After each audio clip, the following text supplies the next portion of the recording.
For about a year now, everybody has been raving about James Clear and his book Atomic Habits. One of the quotes that people hang on to the most is, "You do not rise to the level of your goals, you fall to the level of your systems." This means we should put much more focus on our daily actions and habits than we do on our big goals. So I have prepared an exercise for you to do just that, which is build a fail-safe habit system that will get you on track to reach your goals. You're welcome to do this exercise with me, or you can just watch the video and then do the exercise in your own time using the worksheet in the description. You're only going to need 3 things to start. The first thing is a planner. This could be in the form of a notebook or a note-taking app that you can write in. The next thing you're going to need is a habit tracker, which could be your planner or a habit tracking application. And the third thing that you're going to need is a set time when you're going to come back every day and check in on your progress. And this could be in the form of an alarm on your phone or maybe an event in your calendar. Now, the best way to set yourself up for success is to get familiar with your habit tracker right away. Whether it's an application or a planner, you should sit down and enter your very first habit in it, which is a daily habit of checking in with your progress. And once you have entered that, make sure you leave the habit tracker somewhere obvious. And maybe for the first try, you can even print it out and put it on your bedroom wall or put it on your closet. And that way you will be reminded of it constantly. Now it's time to build the system. The very first thing that we have to do is to set some goals, some very important things that we want to achieve in the next few months to a year. So grab your planner and brainstorm a few goals that really matter to you, and make sure to include at least one health-related goal. Once you're done, you just want to take a second to make sure that these goals are well defined. And 2 very important things to look for here are, is this goal attainable in the given time frame?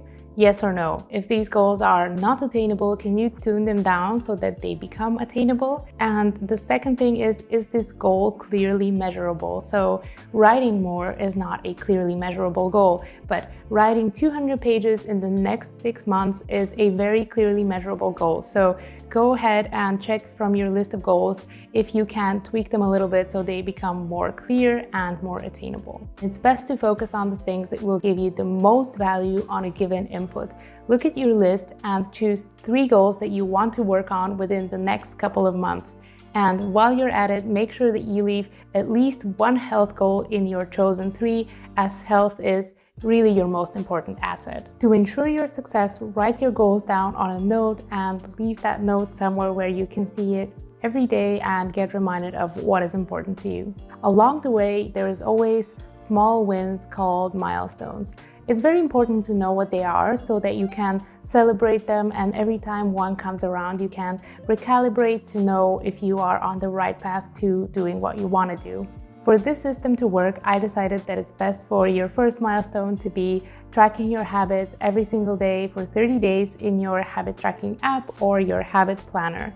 So for the rest of your goals, see if you can come up with milestones that you can achieve in the next 30 days and write those down. This step is very important because when we're planning our habits, we really want to focus on what we can do day to day. So having a small milestone to go for will help us calibrate those the best. Once you have your 30-day milestones, think about 3 habits for each milestone that you can perform on a weekly basis, maybe several times per week or maybe daily, that will help you reach that milestone. And after that, you want to put your essentialist cap on and think about, is there 1 or 2 of these that I can choose that I will always be able to perform on my best days, on my worst days, that will make the biggest sense and impact for me that I can really commit to. You want to look at those core habits that are really important to you and decide for each one, how often do you want to perform it weekly? What is the frequency? A lot of the habit tracking apps, they will ask you for this weekly frequency, so it's important to know that.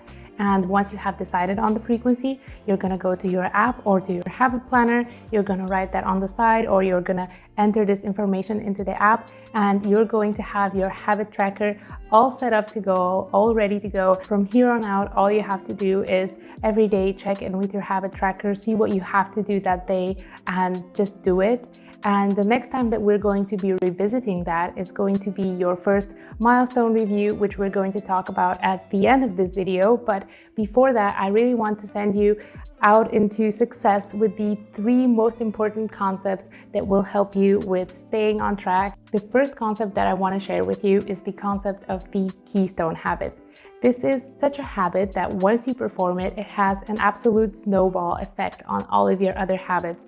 It could be a particularly good deep work session or a very kick-ass workout. It is something that usually boosts your confidence and well-being so much that it just spills over into everything else that you do. Sometimes you will work out and that will make you drink more water, eat better, or be more productive at work or go out. So it's very important to identify and really work on such keystone habits. To ensure the success of your habit system, you want to look at your habit toolkit, the things that you want to do, that you have committed to do, and identify the keystone habit.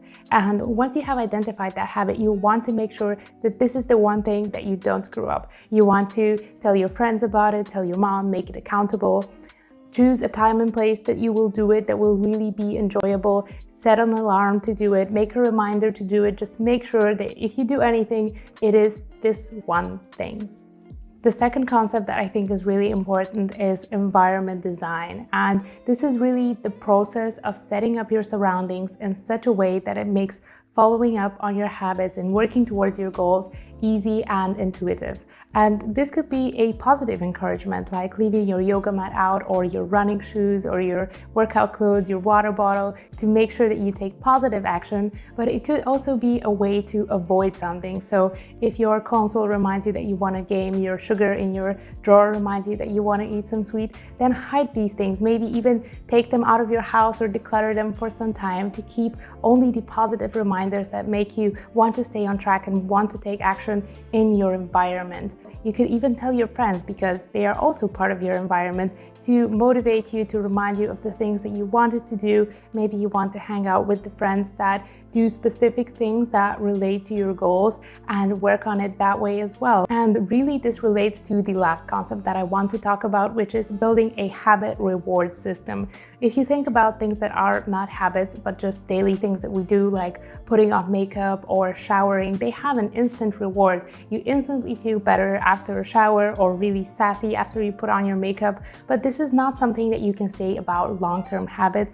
Often you don't see the change right after you do one iteration of the habit, so it's good to reward yourself on your own. This is something that I like to do with my morning routine. I get up on time so that I can have a cup of coffee. I then go and pick up my vitamins so I can have a glass of water. I do my skincare so I can watch a YouTube video or listen to some music, and I plan my day so that I can put on a nice outfit that I like. Because having something to look forward to is really powerful motivation when you're trying to build a habit. If you want to try this out, have a look at all of the habits that you have decided to commit to and see what is one thing that makes sense to reward yourself with after completing each one of them.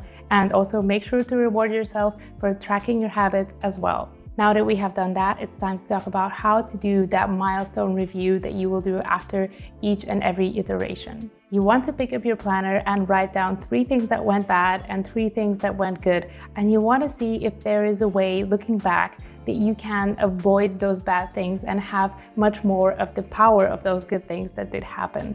And once you do that, you want to look at your habits. What worked good? What worked bad? Did they really take you to where you wanted to be? Maybe you wanted to work on your fitness, but cardio was not the right habit. Maybe the next iteration you're going to do a little bit more strength training, things like this. Can you adjust so that you can reach your goal? But is also your goal still what you want? If there is something that you want to adjust in the end result as well, you can have a look at that. Be more wary of that because it's a little bit more of a big decision, but also remember that everything can change, life is constantly changing, and that is absolutely okay. I wish you the best of luck with reaching your goals and working on everything you do. And I want to tell you that I appreciate you so much, and thank you so much for watching and for supporting me, leaving a like on this video if it helped you. And remember, every worksheet and anything you will need is down in the description. Thank you so much for watching.